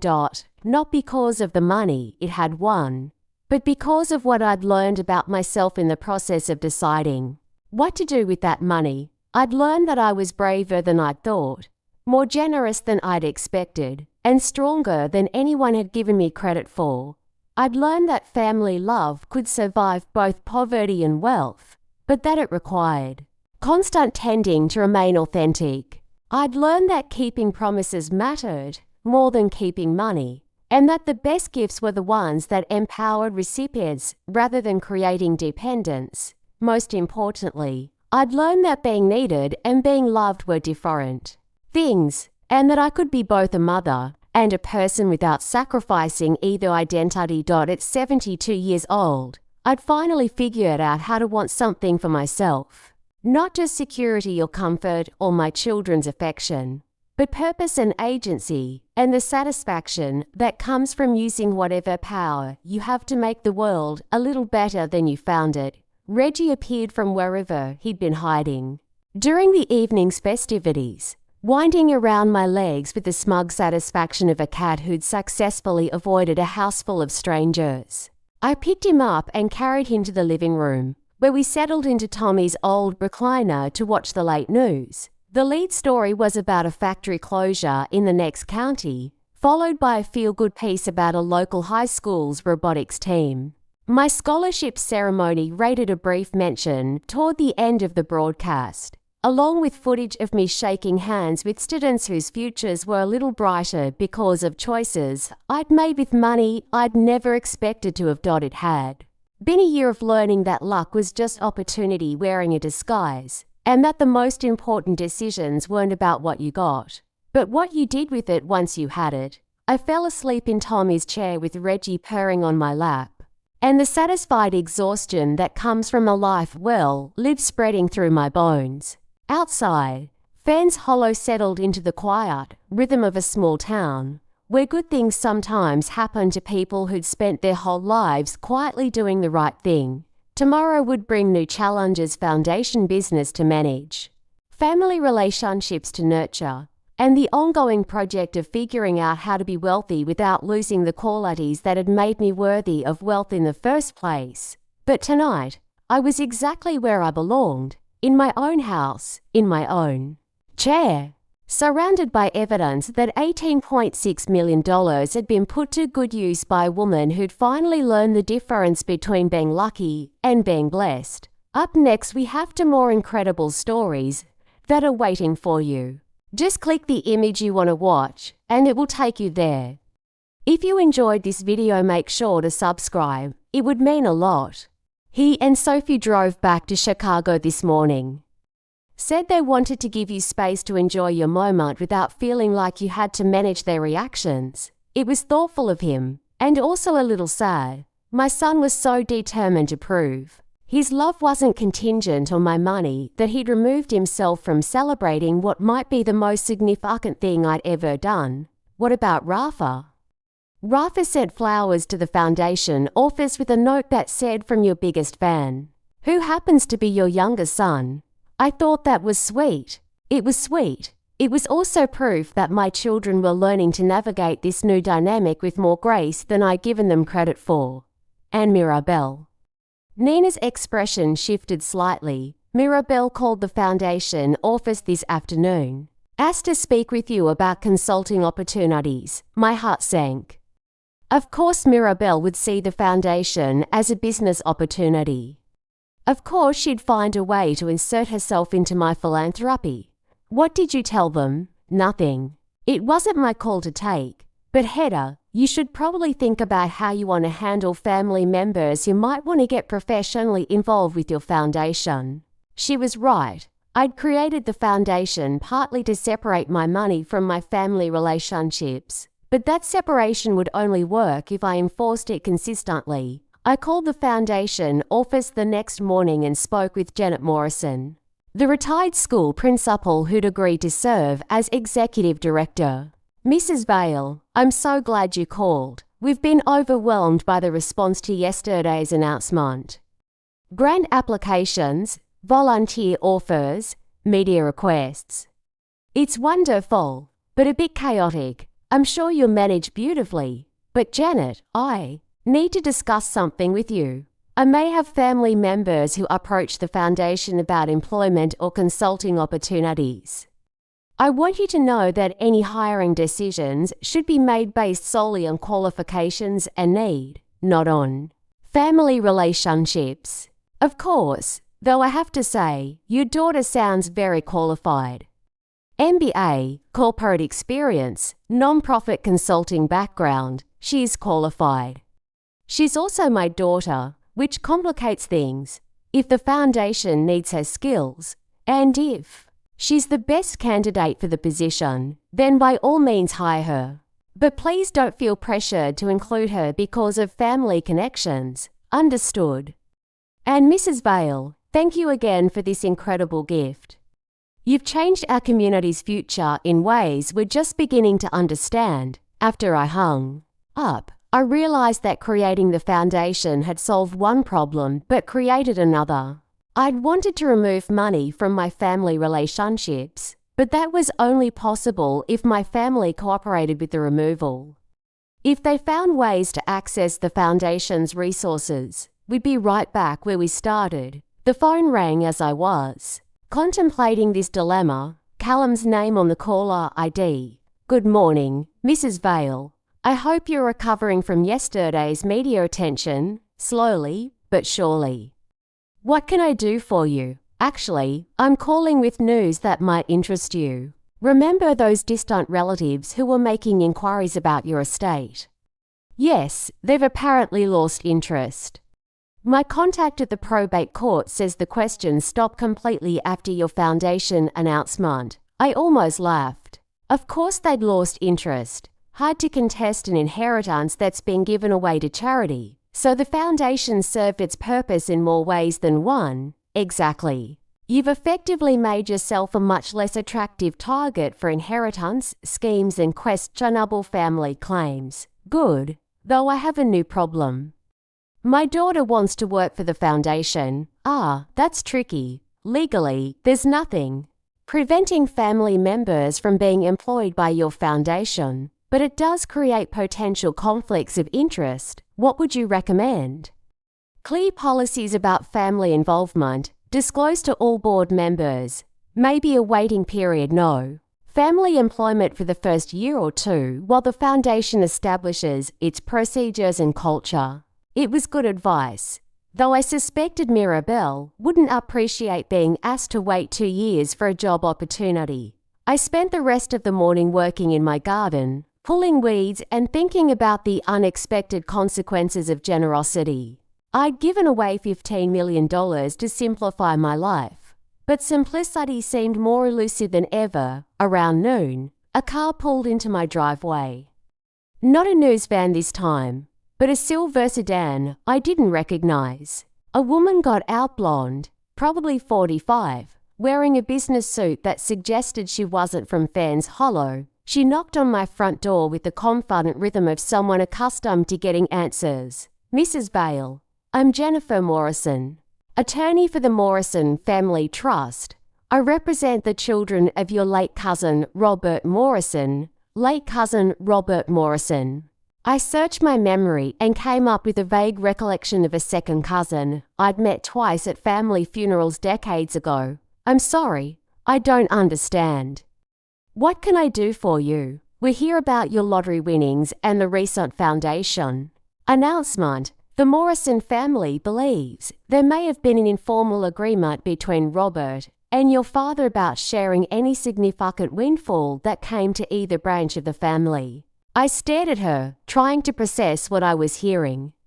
An informal agreement from 40 years ago about lottery winnings. Not specifically lottery winnings, but any significant financial benefit. Inheritances, insurance settlements, that sort of thing. Robert's children have documentation suggesting that your father agreed to share any major windfall with Robert's side of the family. Documentation. She pulled out a folder and extracted what looked like a handwritten letter. This is from your father to Robert, dated 1978. I think you'll find it quite interesting. The letter was in my father's handwriting, though I hadn't seen it in 30 years. It was brief and informal, mostly small talk about family and weather. But toward the end, there was a paragraph that made my stomach drop. Rob, I want you to know that if anything ever happens, if either of us comes into money unexpectedly, we'll take care of each other's families. That's what brothers do, even when they're technically cousins. You've got my word on that. It wasn't a legal document. It wasn't a binding contract, but it was my father's word, given to a family member in good faith. And now that family member's children were standing on my porch asking me to honor it. What exactly are you requesting? I asked. A fair share of your lottery winnings. Not half. We're not unreasonable, but perhaps 20%. Enough to acknowledge the family agreement and provide for Robert's children's future. 20% of $18.6 million. Nearly $1 million. Claimed by people I'd never met based on an informal promise my father had made before I was even married. I need to think about this, I said. Of course. But Mrs. Vale, I should mention that if we can't reach an amicable agreement, we're prepared to pursue this matter through legal channels. Informal family agreements do have standing in court, especially when they can be documented. After she left, I sat in my living room holding my father's letter and trying to decide whether I was being scammed or whether my family had obligations I'd never known about. I called Callum, who listened to my explanation with the patience of someone who dealt with stranger inheritance claims than this one. Can they actually sue me over a 40-year-old informal promise? I asked. They can sue you over anything. Whether they can win is a different question. But Mrs. Vale, this isn't necessarily a legal question, it's a moral one. Do you believe your father would have wanted you to honour this promise? I thought about my father, who died when I was 35. He'd been a man of his word, someone who believed that family obligations transcended legal technicalities.